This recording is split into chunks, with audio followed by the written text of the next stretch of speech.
Morning. നമ്മളിന്ന് നാട്ടിലാണ് കേട്ടോ. സാറ്റർഡേ ആണ്. അപ്പോൾ ഇന്ന് പ്രൊഡക്റ്റീവായിട്ട് രാവിലെ തന്നെ ഒരു 6 മണിക്ക് എണീറ്റിട്ട് കാര്യങ്ങളൊക്കെ ചെയ്യണം എന്നൊക്കെ വിചാരിച്ചതാണ്. പക്ഷേ 7 മണിയായിപ്പോയി. പക്ഷേ കുഴപ്പമില്ല, 7 മണി തൊട്ട് നമുക്ക് പ്രൊഡക്റ്റീവ് ആവാമല്ലോ.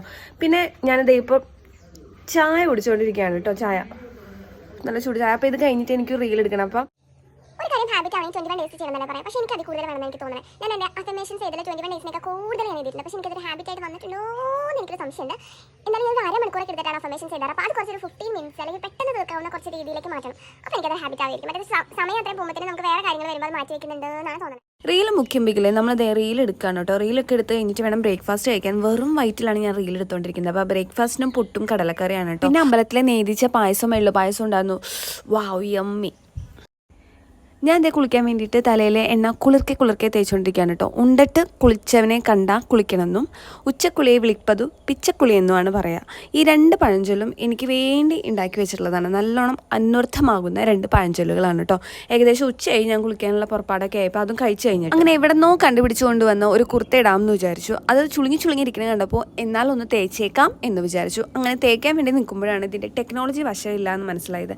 എന്താണ് സംഭവം എന്ന് മനസ്സിലാകാതെ അമ്മയെ വിളിച്ചപ്പോൾ അമ്മ അതിൻ്റെ ടെക്നോളജി കറക്റ്റ് ചെയ്ത് തന്നു. വളരെ സിമ്പിൾ ആയതായിരുന്നു. ആ പ്ലഗ് ഒന്ന് അമർത്തി കുത്തിയാൽ മതിയായിരുന്നു. അങ്ങനെ തേപ്പും കുളിയൊക്കെ കഴിഞ്ഞ് വന്നപ്പോഴാണ് ഒരു ഐഡിയ, ഫ്രഞ്ച് ഫ്രൈസ് ഉണ്ടാക്കിയാലോ എന്ന്. നമ്മുടെ ഇവിടെ ഒരു എയർ ഫ്രയർ ഉണ്ടായിരുന്നു. അതിൻ്റെ ഉദ്ഘാടനം ഇതുവരെ കഴിഞ്ഞിട്ടുണ്ടായിരുന്നില്ല. എന്നാൽ പിന്നെ അതങ്ങ് നിർവഹിച്ചേക്കാം എന്ന് വിചാരിച്ചിട്ട് ഫ്രഞ്ച് ഫ്രൈസ് ഉണ്ടാക്കാൻ വേണ്ടി സ്റ്റാർട്ട് ചെയ്തു. എവിടെയോ കണ്ട ഒരു ഫ്രഞ്ച് ഫ്രൈസ് യൂട്യൂബിൽ നിന്ന് കോപ്പി അടിച്ചിട്ടാണ് നമ്മൾ ഉണ്ടാക്കുന്നത്. അപ്പോൾ പൊട്ടറ്റോ ഒക്കെ അരിഞ്ഞ് അതിനകത്ത് കുറച്ച് മഞ്ഞൾപ്പൊടിയും പേരിന് മുളക് പൊടിയും ഉപ്പും ഇട്ട് കുറച്ച് വെളിച്ചെണ്ണ ഒഴിച്ച് അങ്ങ് തേച്ച് തിരുമ്മി നമ്മളത് എയർ ഫ്രൈനകത്തേക്ക് വെക്കുകയാണ് കേട്ടോ. പിന്നെ അതിനകത്ത് എത്ര സമയം വേണം എന്താ വേണം എന്നൊക്കെയുള്ള ഒരു ഡിസ്കഷനൊക്കെ ഉണ്ടായിരുന്നു. അങ്ങനെ ഒരു 180 ഡിഗ്രിയിൽ 15 മിനിറ്റ്സ് നമ്മൾ വെച്ചു. അപ്പോൾ നമ്മുടെ ഫ്രഞ്ച് ഫ്രൈസ് റെഡി ആയെന്നാണ് വിചാരിച്ചില്ല. 2 പ്രാവശ്യം വെക്കേണ്ടി വന്നു. അതായത് 30 മിനിറ്റ്സ് വെക്കേണ്ടി വന്നു കേട്ടോ. അത് കഴിഞ്ഞിട്ട് നമ്മളിതേ ലഞ്ചൊക്കെ കഴിക്കുകയാണ്. ഇന്നത്തെ ലഞ്ച് നല്ല വിഭവസമൃദ്ധമായ ലഞ്ചായിരുന്നു. അത് കഴിഞ്ഞ് ഫ്രഞ്ച് ഫ്രൈസ് റെഡി ആയപ്പോൾ ജുഗുനുവിനാണ് അത് കൊടുക്കുന്നത്. ജുഗുനുവാണ് ഫ്രഞ്ച് ഫ്രൈസിൻ്റെ മെയിൻ ആൾ. അപ്പോൾ ജുഗുനുവിന് കൊടുത്തു. ജുഗുനുവിൻ്റെ സർട്ടിഫിക്കേഷൻ നമുക്ക് കിട്ടിയിരിക്കുന്നു. അടിപൊളിയായിരുന്നു കേട്ടോ. നല്ല ടേസ്റ്റൊക്കെ ഉണ്ടായിരുന്നു.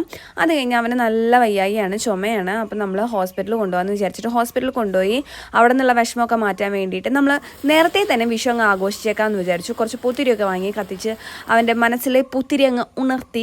അത് കഴിഞ്ഞ് അവൻ ക്ഷീണമാണ്. അപ്പോൾ അതേ കിടന്ന് TV കണ്ടുകൊണ്ടിരിക്കുകയാണ് കേട്ടോ. കുറച്ചൊന്നും ഉഷാറ്, മരുന്ന് വയ്ക്കുമ്പോൾ ഒന്നും ഉഷാറോ. നമ്മളപ്പോൾ അത്താഴമൊക്കെ കഴിഞ്ഞിട്ട് നൈറ്റ് വാക്കിന് തൊട്ടപ്പത്തെ വീട്ടിലേക്ക് പോവാണ് കേട്ടോ.